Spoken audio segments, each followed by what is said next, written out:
días para todos. Buenos días para todos. Es un placer estar nuevamente conectados en este espacio que nos da el colegio para compartir ideas y momentos de reflexión sobre los temas de actualidad. Así que muchas gracias al colegio por este espacio, esta modalidad de reuniones virtuales que tanto bien nos hacen, y especialmente a la Comisión de Derecho Tributario Aduanero por esta oportunidad, que podemos juntarnos y hablar en esta oportunidad de dos temas de derecho aduanero. La mañana la vamos a dividir en dos partes. Primero va a hablar Andrés Galíndez y luego Juan Pablo Rothschild. En primer caso, Andrés Galíndez, y ya paso a presentarlo, que como todos sabemos es abogado, graduado en la Universidad de Buenos Aires, trabaja y es socio del estudio Pérez Salati, es miembro del Instituto Argentino de Estudios Aduaneros y de la Asociación Argentina de Estudios Fiscales, integra por supuesto la Comisión de Derecho Tributario Aduanero de este colegio, y hoy nos va a hablar sobre un tema que tiene mucha actualidad, que tiene que ver con las leyes 27.260 y 27.541, sobre el régimen de regularización de deudas tributarias, de seguridad social y aduaneras, y con condonación de multas, y sobre todo con el debate que se ha instalado en materia de deudas aduaneras, en el distingo entre lo que son las obligaciones sustanciales y formales, y sobre todo en el análisis que surge de varios fallos de la Cámara Federal, especialmente el caso YPF y del dictamen que existe sobre el particular en la Procuración del Tesoro. Así que, sobre todo teniendo en vista que hay una ampliación de esta moratoria que está al salir, nos pareció que era un tema de mucha importancia y actualidad para la materia. Así que, Andrés, somos todo oídos. Bueno, muchas gracias, Juan. Gracias al colegio por esta invitación. Voy a compartir pantalla. Avísenme cuando lo vean. Ahí Ahí se está ve por ahí. perfecto. Bueno, buenísimo. Como decía Juan, voy a comentar lo que es condonación de multas y sanciones aduaneras en las leyes 27.260, 27.541 y 27.653. Y es un tema que consideramos que era de interés y actual, justamente porque, digamos, las cuestiones que se suscitan en relación a la aplicación de estas leyes, tenemos resoluciones de la aduana, del Tribunal Fiscal de la Nación y de la Cámara Contencioso Administrativo Federal con distintas interpretaciones. No tenemos aún un fallo de la Corte Suprema, sí dos dictámenes de la Procuración General de la Nación. Y el tema también es actual porque, como comentaba Juan, tenemos ahora la ampliación de la moratoria con la recientemente promulgada Ley 27.653, con lo cual se renueva el interés por interpretar, digamos, algunos conceptos que surgen de las leyes para saber si las multas o sanciones cometidas en este nuevo periodo al 31 de agosto del 2021 quedan o no quedan condonadas. Entonces, primeramente vamos a ver la ley 27.260, pero vamos a ver que, digamos, esta estructura se repite en las leyes posteriores. Creemos importante diferenciar, digamos, dos regímenes distintos. Por un lado está lo que es la regularización de deudas tributarias de la Seguridad Social y aduaneras, que se conoce como el régimen de moratoria, y por el otro lado, que es de lo que les voy a comentar, está el régimen de condonación de multas y demás sanciones aduaneras diferenciadas a la regularización. Pero bueno, primeramente en relación a la regularización, comentarles rápidamente para diferenciarlas de lo que es la condonación, que, bueno, en el caso de la ley 27.260 hablamos de obligaciones vencidas el 31 de mayo del 2016, y principalmente en materia aduanera resultan amparadas por esta regularización los cargos suplementarios por tributos a la exportación o importación, las liquidaciones de los citados tributos comprendidas en el procedimiento para las infracciones, y los importes por estímulos a la exportación que deban restituirse al fisco. Pero ¿cuál es una de las características o beneficios? Que cuando uno se acoge al régimen o se adhiere al régimen, tenemos exenciones de multas y de intereses.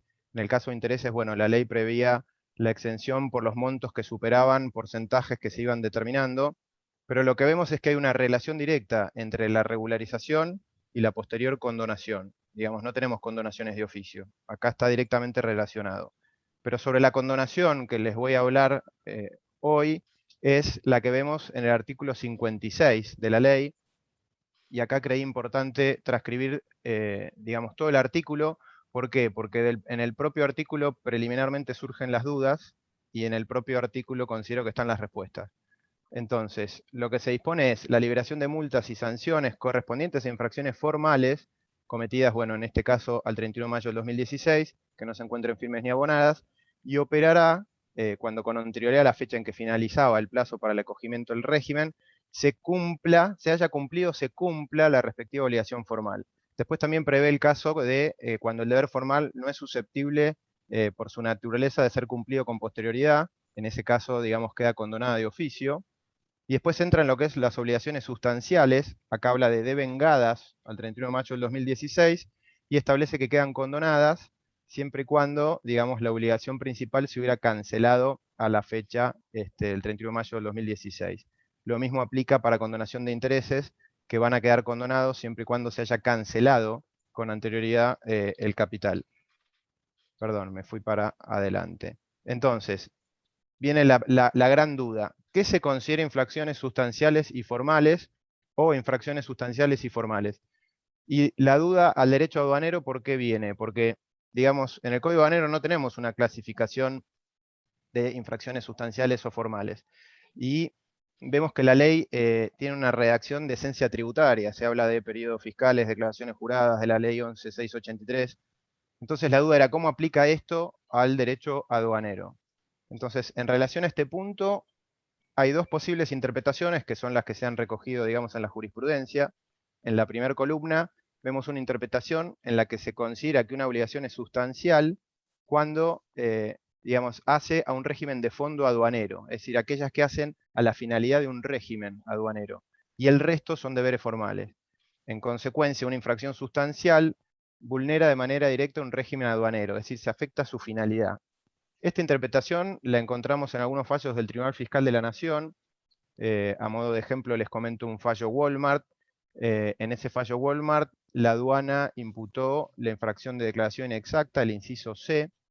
En ese caso se alegaba una sobrefacturación de importaciones. Se había declarado un valor FOB de $30 cuando correspondía a un valor de 3.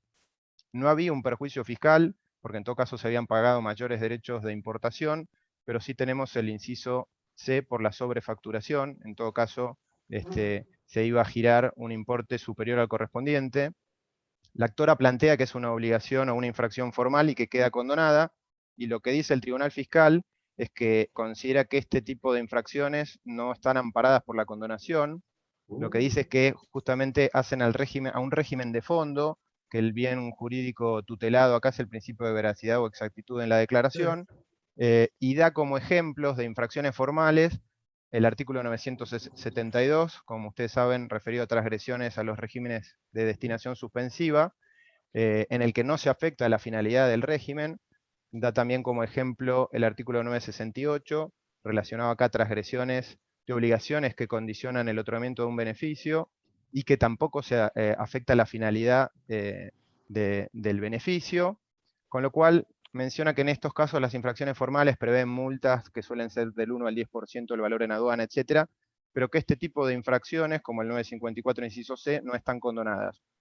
También encontramos fallos de YPF. En el caso de YPF son exportaciones, y lo que alegaba la aduana ahí es que no se declaró en el valor imponible un swap con China, o sea que estaríamos frente a una subfacturación. En el caso puntual no hay un perjuicio fiscal, si bien debiera haberlo, pero porque estos permisos de embarque eran del año 2001, no estaba grabada la mercadería con derechos de exportación, lo que sucede después con la resolución 11 del 2002. Pero tenemos el caso del artículo 954, inciso C, por un menor ingreso de divisas por la subfacturación. Y en este caso, digamos, resuelve lo mismo, considera que no son infracciones susceptibles de quedar condonadas, porque dice que en el caso del 954 las únicas que podrían ser condonadas son las del inciso A, siempre y cuando se cumpla con la obligación tributaria, pero que, por ejemplo, el caso puntual del inciso C no queda condonada. Esta es una interpretación. Por otro lado, tenemos en la segunda columna otra interpretación que les adelanto que es un poco la postura que yo considero que es la correspondiente, y que, digamos, la distinción a los efectos de distinguir entre infracciones formales o sustanciales, lo principal es analizar si hay un cumplimiento o una obligación tributaria. Entonces, una infracción material o sustancial sanciona el incumplimiento de los deberes vinculados con una obligación de naturaleza tributaria, mientras que los restantes incumplimientos son infracciones formales. Bueno, esta interpretación es la que recoge la mayoría de las salas del Fuero Contencioso Administrativo Federal y la Procuración General de la Nación en 2 dictámenes, uno que les voy a comentar más adelante. Ahora, ¿por qué considero que es la interpretación correcta? Bueno, la primera fuente de interpretación de la ley es la propia letra de la ley. Entonces, si vamos al propio artículo 56 que leíamos recién, vamos a ver que cuando se refiere a deberes formales o infracciones formales, utiliza siempre la palabra cumplimiento. En el caso de las sustanciales habla de devengadas o obligación principal cancelada, lo cual nos va remitiendo al tema de la obligación tributaria asociada a la posibilidad de pago. También menciona que en las formales puede ser no susceptible de ser subsanado con posterioridad. Entonces nosotros decimos no tiene una obligación tributaria asociada porque con un pago se podría subsanar. Entonces, la propia ley interpretamos que nos lleva por ese camino.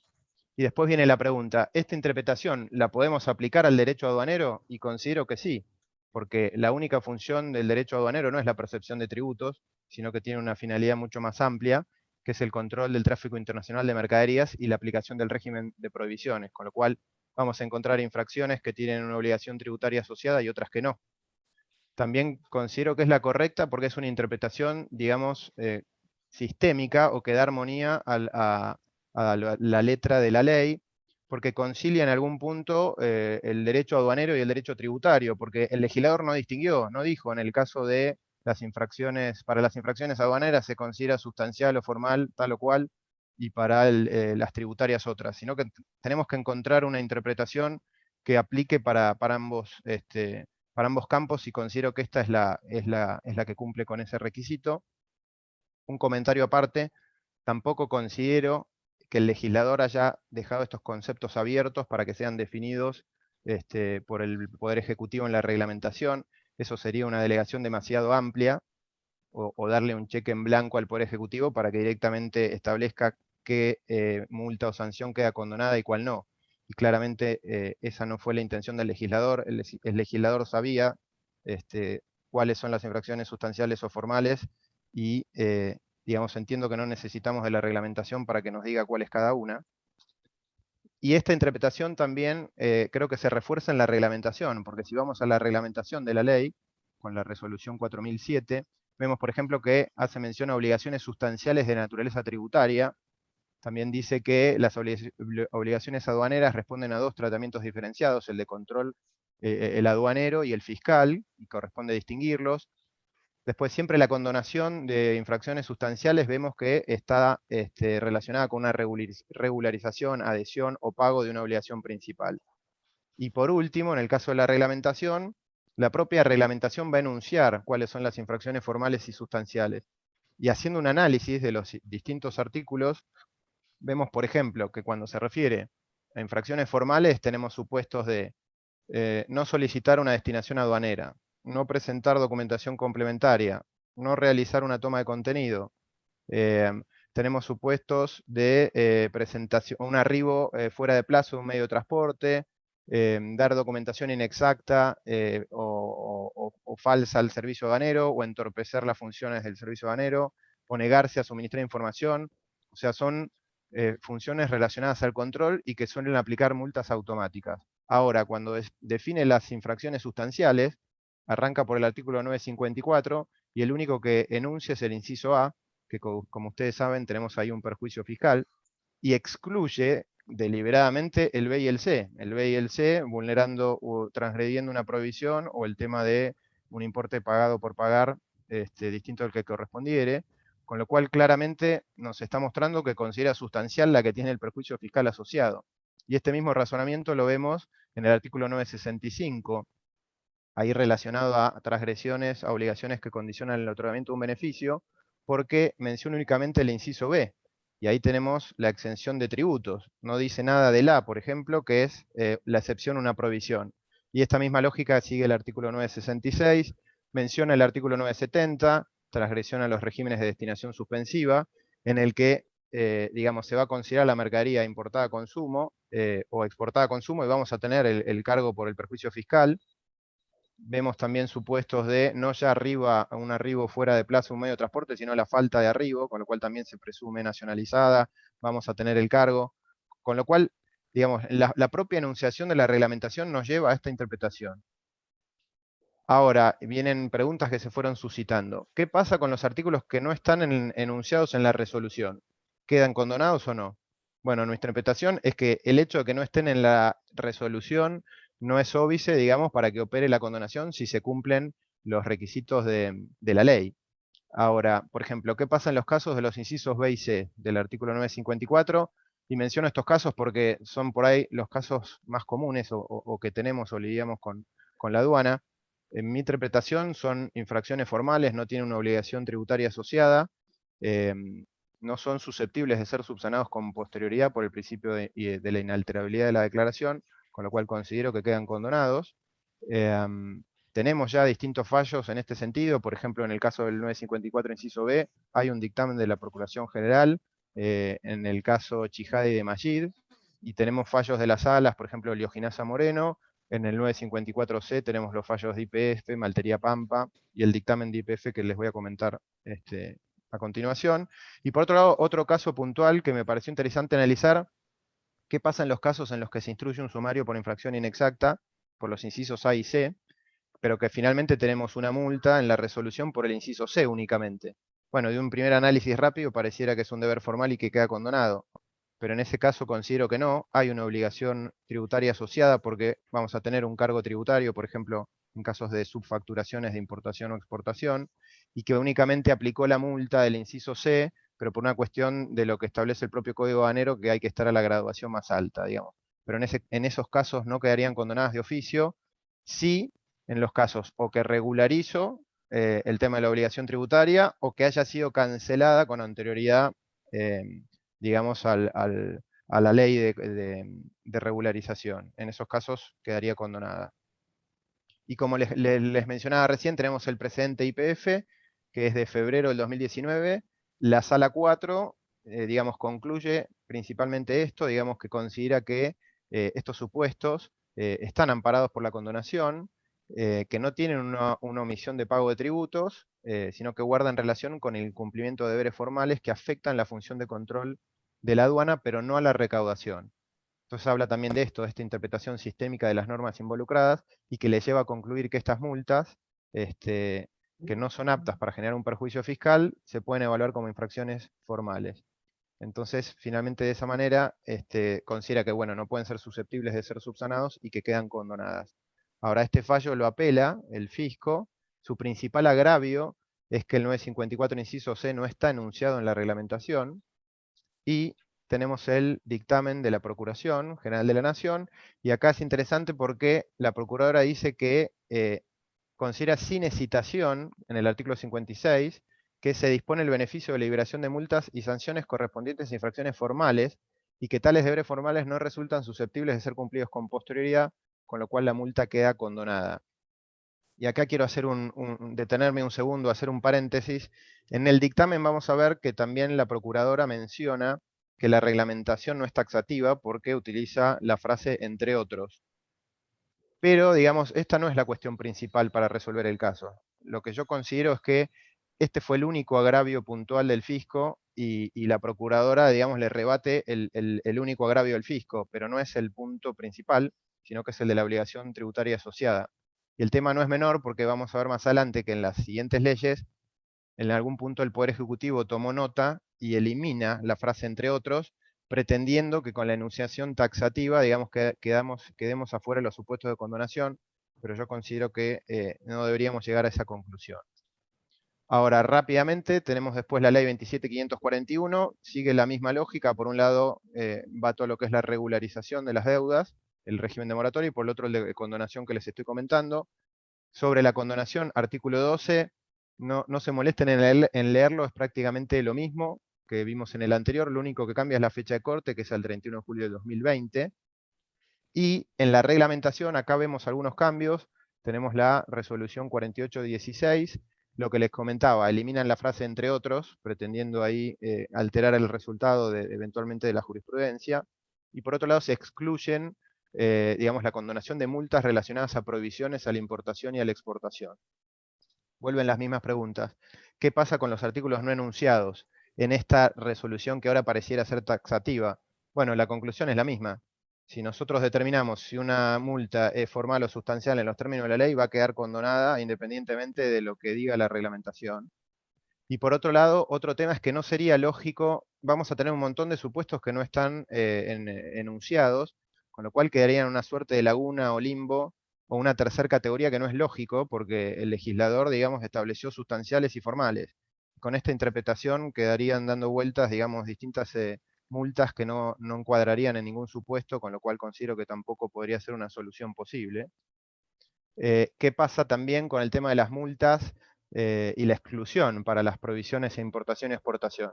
Bueno, ahí considero que hay un exceso reglamentario, porque la ley no las excluye, y tenemos que por una resolución se vulneran las disposiciones de una ley que tiene una jerarquía superior, con lo cual considero que no, digamos, cuando uno ve incluso la ley 27.541, en lo que hace a la delegación para la reglamentación, delegó, digamos, lo que es facultades de definir el tema plazos o procedimentales, pero no para establecer una exclusión de este tipo, ni para definir taxativamente qué queda condonado y qué no.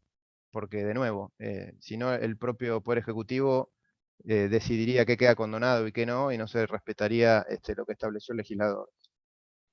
Bueno, ¿la doctrina del fallo YPF aplicaría a los casos de la ley 27.541? Entendemos que sí, por esta misma razón. Y volviendo sobre la frase entre otros, que es la que corrigieron, fíjense que la procuradora dice, cuando lo rechaza, dice, lo cual basta para rechazar su agravio. O sea, interpreto que le está contestando, digamos, por decirlo de algún modo, lo está superando en su propio planteo, pero no es el argumento principal, porque siempre vuelve a concluir que no existe una obligación tributaria asociada a la infracción que aquí se imputa.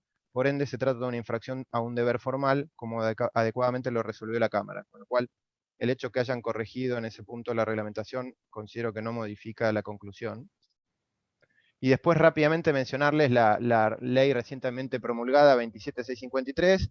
Un primer punto, vemos una novedad, que hay condonación de deuda. Anteriormente teníamos condonación de multa y sanciones para entidades sin fines de lucro, micro y pequeñas empresas y personas humanas consideradas pequeños contribuyentes con deudas inferiores a 100.000 pesos. Pero bueno, en lo que hace a la charla, sigue el mismo andamiaje, se amplía la moratoria, la nueva fecha de corte, 31 de agosto del 2021, y por el otro lado tenemos el régimen de condonación, que lo vamos a ver en el artículo 6, nuevamente la misma transcripción que las leyes anteriores, cambiando la fecha de corte, y al ser, digamos, la misma transcripción, las conclusiones son las mismas. Los textos son prácticamente idénticos en las tres leyes. Considero que aplican las mismas conclusiones, considero que deberían aplicar los mismos precedentes jurisprudenciales, con lo cual lo que resuelva la Corte eventualmente, o lo que ya dice hoy la Procuración o la Cámara, resulta aplicable también a estas nuevas leyes, y tenemos que esperar a la reglamentación, que todavía no la tenemos, pero teniendo en consideración, digamos, lo que les marcamos en las anteriores reglamentaciones, digamos, que en algún punto, si mantienen, digamos, los mismos conceptos, consideramos bueno, que no aplican de ese modo. Pero fundamentalmente eso es lo que les quería comentar. Bueno, muchas gracias. Le paso la palabra a Juan Pablo. Muchas gracias, Andrés, muy claro y de mucha utilidad, porque es probable que la discusión se vuelva a reeditar. Claro. Habrá que ver qué dice la reglamentación. Probablemente dejarán de poner el entre otros y hay que ver si no agregan algo más. Sí. Volvemos siempre al abuso de poder, al abuso de reglamentación y al abuso de interpretación y la inseguridad jurídica que eso genera y cómo nos dificulta la tarea de asesoramiento a quienes tenemos que definir la conveniencia o inconveniencia de someter ciertas controversias a estos planes de regularización. Agrego alguna anécdota. Los casos YPF que llegaron a la Corte los llevamos en el estudio y no solo están la claridad de la letra de la ley y de la reglamentación, sino que antes de someter estos pleitos a al régimen de la 27260, hicimos una presentación a la AFIP y tiene el beneplácito de la Dirección de Jurídico con firma de Devoto, con lo cual es todo más írrito, porque la inseguridad jurídica es tremenda, porque no solo teníamos nuestra interpretación, sino que el director de jurídico de la AFIP la había validado, y aún así existió esta controversia porque los abogados de la aduana no se sometían a la interpretación legal de su propio jefe. Es una cosa insólita. Y extrañamente, a pesar de que levantamos ese tema, en ninguno de los fallos se trabajó este tema. ¿En qué lugar quedamos cuando para el caso concreto hay una interpretación específica, siguiendo los lineamientos de la ley, de la reglamentación, de la máxima autoridad jurídica de la AFIP, y aún así el resto del cuerpo de abogados de la institución lo rechaza y pretende otra interpretación? Todo muy tirado de los pelos, pero que me parecía importante compartirlo porque evidencia, si se quiere, el afán recaudatorio o que muchas veces va en contra de la propia disposición del Poder Ejecutivo, porque si el Poder Ejecutivo genera esta moratoria y esta condonación de deudas, va de suyo que hay una decisión política en un sentido muy claro, y pareciera ser que no siempre las bases la respetan y la acompañan como debe ser. Así que muchísimas gracias, Andrés, porque este es un tema que, más allá que tiene mucho recorrido, va a seguir ocupando nuestro tiempo, y habrá que estar atentos a ver cómo viene la reglamentación. Pasamos, si les parece, a la segunda cuestión que vamos a traer en esta mañana, y al final de ambas charlas, si tenemos algunos minutos, abrimos para algunas preguntas. En esta ocasión nos va a compartir algunas reflexiones con nosotros Juan Pablo Rothschild, que es abogado UBA, LLM en Taxation en la Universidad de Boston, trabaja en Marval y es socio de Marval, y también es miembro de la Asociación Argentina de Estudios Fiscales y del Instituto Argentino de Estudios Aduaneros, y por supuesto integra esta Comisión de Derecho Tributario Aduanero del Colegio de Abogados. Y nos va a hablar sobre un tema de mucha actualidad, que lo vemos todos los días en los diarios, así que es interesante para los no especialistas ahondar un poquito más en esta cuestión, que tiene que ver con las restricciones a la importación que existen en nuestro país ya desde hace mucho tiempo. Yo hice una editorial para Guía Práctica hace tiempo que hablaba de a 20 años de las primeras restricciones, o sea que ya tiene 20 años y sigue siendo un tema de actualidad, como muchos de los temas de nuestro país, desgraciadamente, ¿no? Evidentemente, estas restricciones tienen una clara finalidad de protección de las reservas, ¿no es cierto? Y de lo que se trata es del uso y abuso de las licencias de importación, con lo cual viene muy bien el análisis jurídico de este instituto jurídico a la luz de la jurisprudencia de la Cámara Federal, y sobre todo compartir algunos aspectos operativos que son sumamente complejos, además de la cuestión jurídica que hay atrás. Así que, Juan Pablo, somos todo oídos.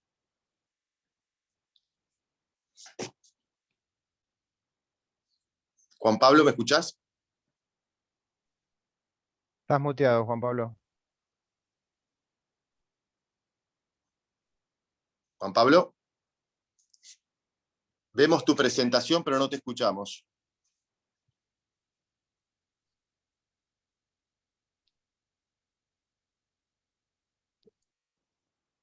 Estás muteado. Estás en pantalla con la filmina, pero no escuchamos tu audio. Ahí está. ¿Ahora me escuchan? Ahora Sí. perfecto, gracias. Bueno, déjenme porque ahora yo no puedo ver las filminas. Un segundo, como dice. Esperen. Perdón, pero de repente perdí yo la pantalla.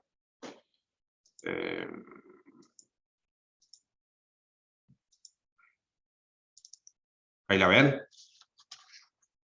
Sí. Perfecto. Okay. Buenísimo. Gracias, Juan, por la presentación. Perdón por el problema técnico. Gracias a Marcelo por la invitación a participar de esta jornada. Bueno, como decía Juan, este es un tema que hace años que venimos trabajando. De hecho, creo que fue el primer tema aduanero que trabajé en el estudio, y ya hace más de 20 años que venimos con esto, pero no por eso deja de ser de actualidad. La idea un poco es compartir dónde estamos parados en este momento, hacer un poco de historia para ponerlo en perspectiva y hacer el análisis y traer a conocimiento de los que no siguen el tema, porque la verdad que es un tema bastante arduo para seguir, 3 fallos de la Cámara de Apelaciones, Contencioso Administrativo Federal, que creo yo que son bastante importantes porque tocan 3 temas de actualidad y tocan 3 temas que desde lo jurídico son realmente importantes. Vamos a terminar con esta jurisprudencia, pero antes quiero hacer un repaso por lo que viene siendo la historia argentina en la restricción de las importaciones. Como decía Juan al principio, está claro que el foco de las autoridades argentinas no es la protección del empleo en sí, sino el cuidado de las reservas. Por más de que, como vamos a ver más adelante, las normas siempre refirieron a las fuentes de trabajo y la necesidad de proteger las fuentes de trabajo y la importancia de anticiparle a las autoridades argentinas información sobre el flujo del comercio, todo el cuidado está puesto en las reservas del Banco Central. El otro día tuve oportunidad de hablar con un cliente que es una empresa italiana y los tanos son bastante prácticos y graciosos y dijeron, el gobierno argentino hace como el famoso catenaccio de la selección italiana. Por un lado el Banco Central, por otro lado la DGA, por otro lado el Ministerio de Desarrollo Productivo, y entre los 3 te van acorralando para que no puedas sacar dólares y para que ingrese todos los dólares que andan dando vuelta en cualquier lugar del mundo. La DGA básicamente en su momento, ¿se acuerdan? La instrucción 2 del 2012, que te obligaban a ingresar las divisas, si no ingresaban las divisas habían salido con esta posición bastante alocada de que eso constituía una declaración inexacta. El Banco Central con la obligación de ingresar y liquidar las divisas provenientes de las exportaciones, el contravalor en divisas de la venta de las mercaderías.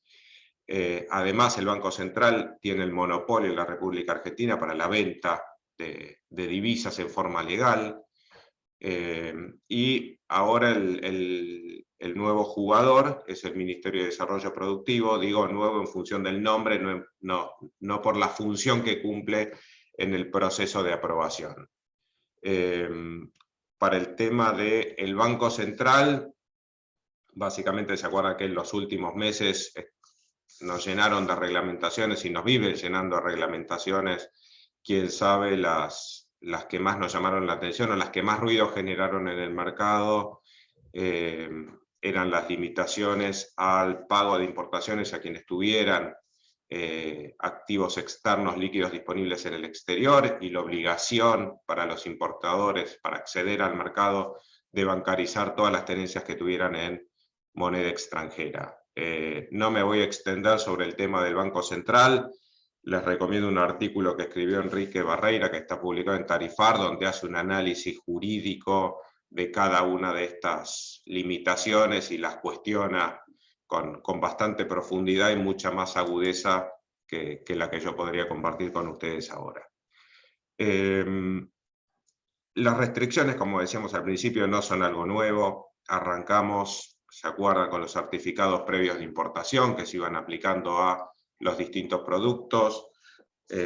Luego vino este famoso régimen de las DEHAI, que algunos llamaban el catch-all regime, donde absolutamente todas las importaciones estaban sujetas a este mecanismo de aprobación previa. Por suerte se le puso fin con el panel en contra de la Argentina, iniciado por la Unión Europea, Estados Unidos y Japón, y ahora tenemos este nuevo monstruito llamado CIMI, que no es más que un mecanismo un poco más sofisticado, instrumentado por el gobierno para seguir limitando el flujo de importaciones a la República Argentina.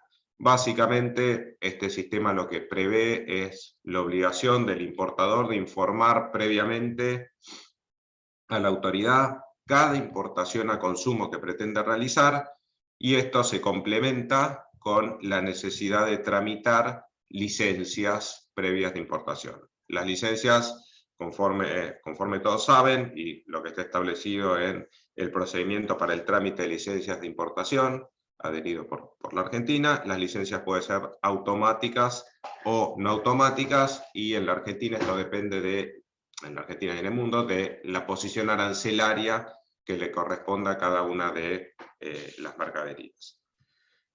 Cuando uno analiza todo el plexo normativo que compone el CIMI, y uno lee las normas y los considerandos de las normas, es difícil estar en desacuerdo, como suele suceder el legislador o la autoridad regulatoria, cuando trata de explicar cuál es el sentido de la norma que está implementando, esgrime argumentos que parecen loables, que parecen buenos, que parecen tener sentido común, pero lo cierto es que la práctica demuestra lo contrario. Cuando uno lee los antecedentes y la justificación, el sistema apunta a armonizar información anticipada sobre las cargas, facilitar el comercio, contribuir al fortalecimiento de los distintos organismos del Estado. Incluso el procedimiento está pensado en función de la ventanilla única, o sea que en la teoría debería tender a una simplificación de todos los trámites para los importadores. La idea de estos regímenes es evitar el ingreso al país de mercadería que pudiera ser peligrosa para la salud, para la seguridad, para el medio ambiente, aumentar y simplificar o ayudar a las autoridades en controlar a los operadores de comercio exterior y evitar y prevenir que comiencen a intervenir en el mercado internacional de compraventa de mercaderías y de importaciones, jugadores que pueden llegar a ser peligrosos. ¿Se acuerdan todas las causas que tuvimos por contrabando de contenedores que quedaban en depósitos fiscales por meses y mercadería que nunca debería haber ingresado o nunca debió haber ingresado al territorio aduanero? Entonces, cuando uno lee los considerandos y el sentido de las normas, es muy difícil estar en desacuerdo. El tema es que la realidad, como decía, muestra que esto es absolutamente al revés. En la práctica nos encontramos con un aumento sistemático del universo de mercaderías que están sujetas a licencias no automáticas. En las licencias no automáticas existe cierta discrecionalidad por parte de la autoridad, no es como la automática, donde la aprobación se da casi en simultáneo. Otro rasgo que se dio es la exigencia a los importadores de presentar proyecciones sobre cuáles son sus planes de inversión, cuánto van a importar, cuál va a ser el flujo de ingreso y egreso de mercaderías y de divisas para los próximos años, como condición previa a la aprobación de la licencia no automática. Esta exigencia, obviamente, y la condición de que fuera una exigencia previa a la aprobación de la licencia no automática no está por escrito, obviamente, son comunicaciones que se iban dando en muchos casos vía llamados telefónicos entre la administración y los importadores. En la práctica vemos demoras injustificadas en la aprobación de las licencias no automáticas a través de estas llamadas observaciones, que son un mecanismo o es un estado de las CIMIs que se dé en el sistema, donde colocan al importador o a quien pretende ser el importador en una situación bastante complicada, porque el silencio de la administración con respecto a cuáles son los motivos de esa observación o cuáles son los pasos que tiene que seguir adelante el importador para lograr saltear esas observaciones, saltar esas observaciones, superarlas y poder documentar finalmente la importación a consumo, suele ser un gran problema. Trayendo esto, obviamente, todos los perjuicios económicos y reputacionales que traen para los importadores, ¿no? Que quiebres de stock, aumento de costos de almacenamiento de las mercaderías, riesgo de incumplimiento en los contratos, no solamente de compra de los insumos o de las maquinarias, sino con sus respectivos clientes, etc. Y llegamos así al punto que es, ok, en esta situación de arbitrariedad y de indefensión, quien tiene que salir en defensa de los intereses y del derecho y de las garantías de los particulares es el Poder Judicial. En su momento recuerdo que había una discusión, o por lo menos se planteaban distintas alternativas entre cuál era el remedio judicial, si era preferible un amparo, o si era mejor una medida cautelar autosatisfactiva, o si había que ir con una acción de inconstitucionalidad y una cautelar. Hoy, honestamente, no sé si hubo alguna, si hay alguna razón de fondo de peso, pero todo el mercado está yendo o está optando por la interposición de medidas cautelares, en algunos casos autosatisfactivas y en otros casos sé que hay medidas de acciones de inconstitucionalidad o donde se cuestiona la constitucionalidad y legitimidad del régimen. Básicamente el objeto de las medidas cautelares es lograr que el juez le ordene a la Dirección General de Aduanas que permita oficializar la destinación de importación a consumo sin que el importador, o en un caso en el cual el importador no obtiene el estado de salida de la CIMI. Muchas veces, o en la mayoría de los casos que encontramos en la jurisprudencia, esto se debe a la no aprobación de las licencias no automáticas.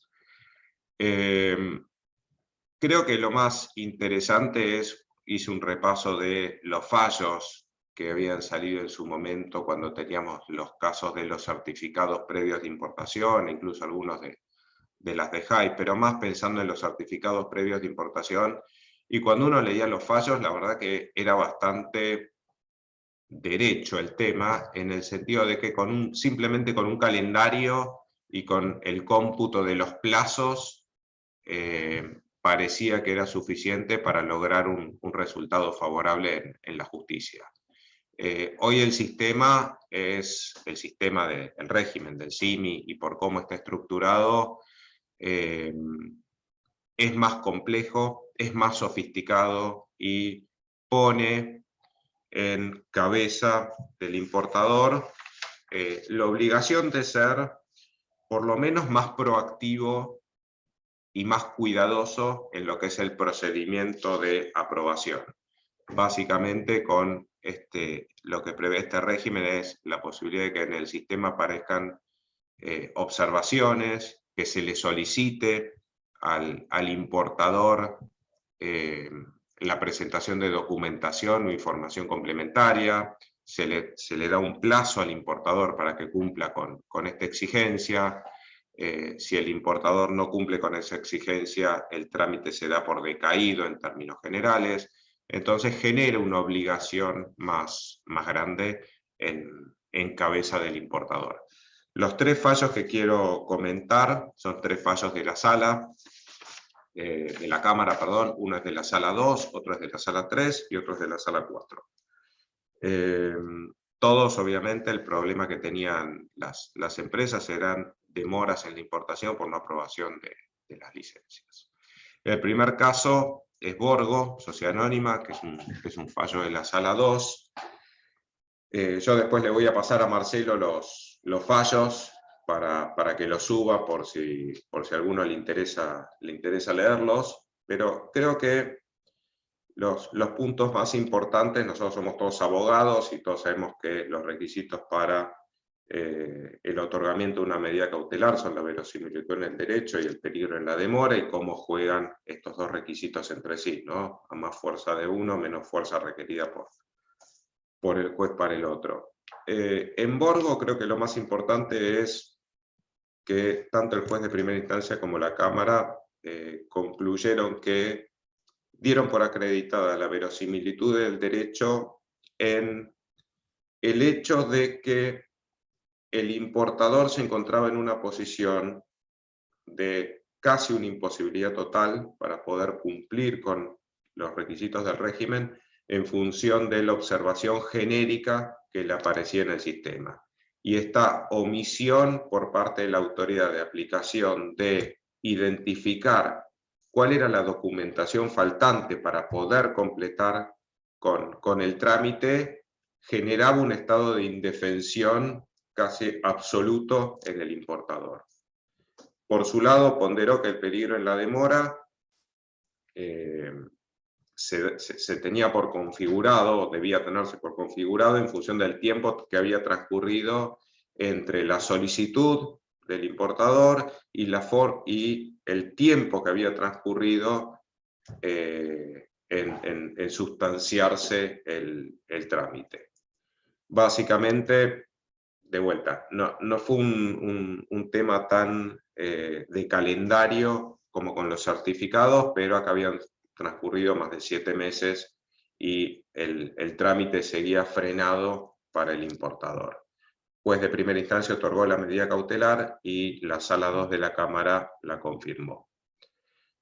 El otro fallo que me parece interesante, que aborda otra cuestión, es RG Group, que es de la Sala 3, y este creo que es interesante porque la DGA cuestiona el otorgamiento de la medida cautelar por el juez de primera instancia, argumentando que esa medida cautelar le impedía ejercer las funciones de control que tiene establecidas en el Código Aduanero y en su decreto reglamentario para el ingreso de las mercaderías al territorio aduanero. Como que dijo, si ustedes, le dijo al juez de primera instancia, esta medida cautelar me impide a mí ejercer esta función de control.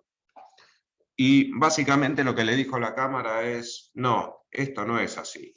O sea, a lo que apunta la medida cautelar es a que se permite el ingreso de la mercadería que no tiene, en el caso en el cual no se hubiera otorgado la licencia no automática. Pero esto no obstruye o no quita que usted, Dirección General de Aduanas, usted, Servicio Aduanero, cumpla con la obligación de controlar que sí se hubieran cumplido todos los requisitos restantes que son exigidos para la importación de las mercaderías. O sea, le dijo, básicamente la DGA dijo, la cautelar me impide ejercer mis funciones, y la Cámara le dijo, no, esto apunta a la licencia no automática, el resto de las funciones las podés seguir cumpliendo y las debés seguir cumpliendo. Y el tercer fallo, que creo que también es interesante, es el de la Sala 4, que es Paulina Gaviensky e hijos, que básicamente lo que gira sobre la razonabilidad de los requerimientos adicionales de información que están establecidos en la resolución 523. Muchas veces nos encontramos con clientes que inician el trámite y la demora se debe a que las autoridades le solicitan documentación, cuando presentan la documentación le piden más documentación, cuando presentan esa documentación adicional le piden información, y uno tiene la sensación de que es como el cuento de la buena pipa, ¿no? Que esto no acaba más, presente lo que presente siempre le van a pedir más. Y creo que lo importante de este fallo es que la Sala 4 reconoce esta situación, confirma la medida cautelar otorgada en primera instancia y dice que esta sucesión de pedidos adicionales de información tienen una finalidad dilatoria, lo que a la postre implica una vulneración del principio establecido en el acuerdo sobre el procedimiento para el trámite de licencias, que establece que las licencias no pueden constituir una carga excesiva para los importadores. Así que creo que estos 3 fallos son interesantes, colocan a los importadores en una situación de, no de confort, pero por lo menos no de desprotección tan grande como lo coloca la autoridad de aplicación, ¿no? Y traer un poco de razonabilidad a la aplicación del régimen. Así que con esto creo que doy por concluido el tema. Bueno, gracias Juan Pablo, muy claro. si querés sacar de la presentación del sistema, si nos vemos todos. Ahí está, perfecto, muy claro, Juan Pablo, muy interesante. Y como bien señalás, el debate jurídico que se ha generado en la Cámara Federal es bastante pobre porque no se analiza la naturaleza jurídica y el abuso que en tal caso se puede haber dado sobre el instituto de las licencias de importación, sino que en el fondo todo tiene que ver con el análisis de los tiempos. Esto es si se verifican o no los tiempos que el acuerdo admite. Entonces, sobre pretexto de la ventanilla única, de la anticipación de información, que son, digamos, eslogans que tienen más que ver con la facilitación del comercio que con la traba, digamos, bajo ese pretexto, en realidad lo que se está trabando, violando el principio del GATT de libre comercio y el principio del GATT que establece que la regulación se tiene que hacer a través del arancel y no a través de este tipo de medidas restrictivas, ¿no? Ahora, obviamente, así como están las cosas, lo que hay que demostrar es que hay una mora, y no imputable al administrado que está haciendo esta gestión. Y la dificultad que yo estoy viendo últimamente es que hay mucha eficiencia, no ya en la autorización de las importaciones, sino en establecer mecanismos que neutralizan esa mora. Es decir, yo lo que he visto es que en estos pedidos de CIMI, que son todos electrónicos y idas y vueltas en el CITA y demás formalidades, se colocan en algunos sitios requerimientos que por ahí el administrado no advierte porque no son los medios habituales de notificación, y esto neutraliza la supuesta mora y complica el avance de los procedimientos. Así que eso también es un tema a tener en cuenta, y también me parece que tenemos que tener en cuenta que el Estado está muy activo con los administrados que gestionan este tipo de medidas, cosa que no es menor y que hace que todo sea muy complejo. Si nosotros vemos el padrón de la Cámara Federal de razones sociales que han interpuesto este tipo de medidas, vemos que en general las grandes compañías no van por este camino porque, según me han dicho, automáticamente se les cierran las puertas en cualquier otra gestión, con lo cual es una medida que usualmente habilita a un administrado que tiene ya de por sí las puertas cerradas de la administración, pero aquel que puede interactuar con el gobierno en otras oficinas públicas, vemos cierto temor porque, según han dicho, la interposición de esta medida complica otro tipo de gestiones, cosa que hay que decirla y que es un horror desde el punto de vista jurídico. Estamos muy bien de tiempo, no sé, Marcelo, qué te parece, pero podríamos abrir si hay alguien que quiere formular alguna opinión o algún comentario o alguna pregunta. Dejamos abierto el micrófono. ¿Qué les parece? Perfecto. De tiempo nos habíamos propuesto que el evento tuviese esta duración, así que estamos fantásticamente bien para no demorar a nadie. Si hay alguna inquietud de alguien que quiera plantearla, abrimos, como dijo Juan, el micrófono para que la hagan, o comentario o observación que quieran compartir.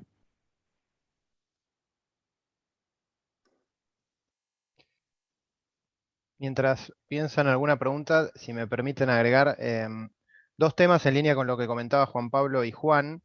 Hoy por hoy los jueces están más exigentes a la hora de analizar la concesión de estas cautelares, y es importante en nuestro trabajo, digamos, analizar cada caso en concreto, porque cuando hay incumplimientos, algún requerimiento o algún formulario que por ahí la empresa no lo tiene del todo claro, cuando ellos están mucho más eficientes en contestar estos traslados, diciendo que no se ha aportado tal o cual documentación, y en esos casos los jueces rechazan las cautelares, con lo cual hay que hacer un análisis más profundo, digamos, de la situación en la que están las empresas en el trámite en sí. Eso es un punto a tener en cuenta. Y otra cuestión, simplemente mencionar que considero que es preocupante, no ya lo que es la traba de las CIMIS, sino que estamos viendo que hay trabas anteriores a las CIMIS, lo que ha pasado con la declaración jurada de composición de producto, o lo que pasa con el certificado de capacidad económica financiera. Digamos que tenemos trabas previas o requisitos que hoy por hoy, si no los tenemos solucionados, ni siquiera podemos pedir la CIMI. Entonces vemos cómo constantemente las autoridades avanzan en el sentido de tratar de dificultar las importaciones, obviamente para evitar el giro de divisas, ¿no?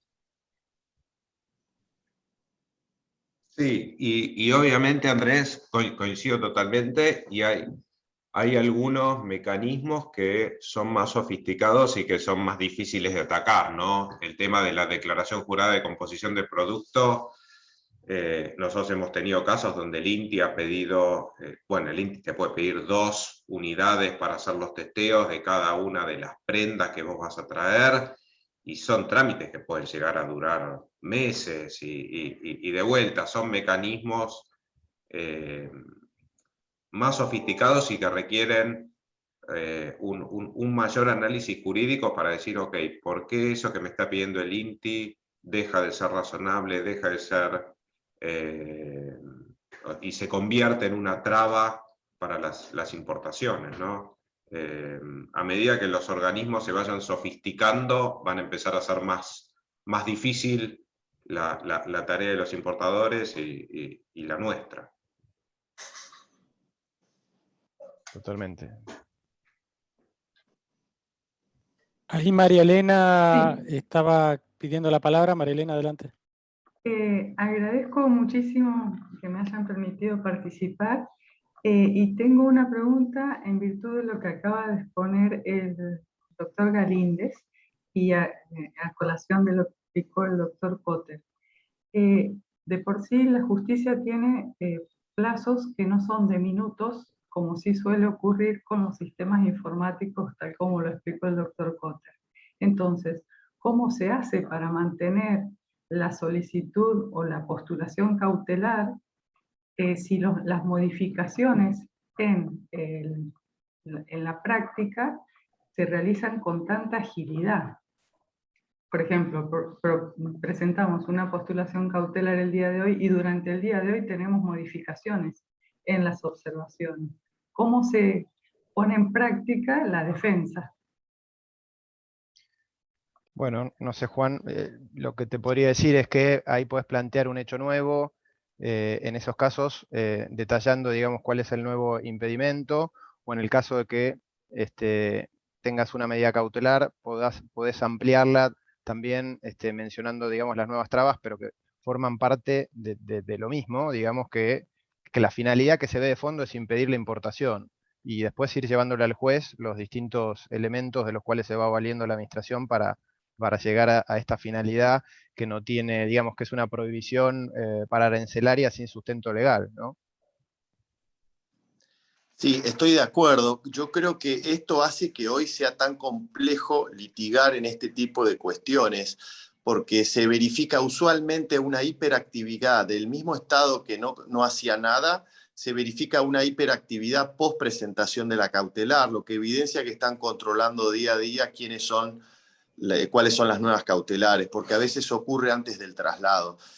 Yo creo que lo que hay que hacer inmediatamente es tratar de cumplir ese requerimiento, por más absurdo que sea, porque suelen ser pedidos de información que ya el propio Estado tiene, por aquella jurisprudencia que establece que el juez tiene que resolver considerando los elementos que tiene al momento del dictado de la resolución en materia de amparos, ¿no es cierto? De manera tal que yo lo que haría es estar muy atento, sugiriéndole al cliente que ingrese todos los días a los sistemas, que cumpla con todos los requerimientos de información que se le da, y después, como señalaba Andrés, plantearlo a esto en el juzgado como un hecho nuevo, pero digamos, argumentando que se evidenciaba una hiperactividad que antes no existía, que no tiene por más finalidad que entorpecer la acción de la justicia, ¿no? Me parece que hay que darle una vuelta de tuerca y plantearlo en esos términos. Gracias. De nada.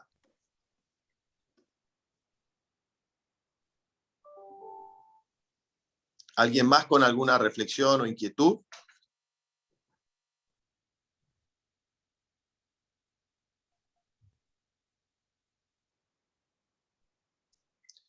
Bueno, si no hay nadie más, Marcelo, me parece que podemos dar por cerrada esta jornada. Yo, en lo que a mí respecta, muy agradecido con el colegio y con la comisión por esta oportunidad para pensar estos temas de tanta actualidad. Y no sé si, Marcelo, querés cerrar vos. Solo decirles, agradecerles a todos y la verdad que ha sido muy enriquecedor el encuentro. La verdad es que son muy formativos los comentarios, muy actuales. Si alguien en particular está interesado en el material que han comentado tanto Andrés como Juan Pablo, que lo pusieron a disposición, pueden escribirnos ahí en el chat. Yo les incluyo en lo inmediato, para centralizarlo, en lo inmediato les pongo mi dirección de email y a partir de ahí, ahí va, quedamos a disposición. Y bueno, nada más que agradecerles la atención a todos los asistentes y por cierto a los expositores, a Juan Cotter por dirigirlo tan eficientemente y por tus comentarios también. La verdad que ha sido un lujo el encuentro. Y gracias al colegio por darnos este espacio, que la verdad que creo que es muy necesario tenerlo. Son tiempos para entre todos intercambiar ideas, reflexiones, y creo que nos enriquece absolutamente a todos esto. Así es. Muchas gracias a todos, muchas gracias Bien. Marcelo, Juan Pablo. Gracias a Excelente. Andrés también. Gracias para todos y buenos días para Buenos días, Buenos días. muchas gracias. Gracias Fernando también. Nos vemos. Chao, gracias. Felicitaciones. Hasta luego. Gracias Enrique, igualmente. Gracias. Bye.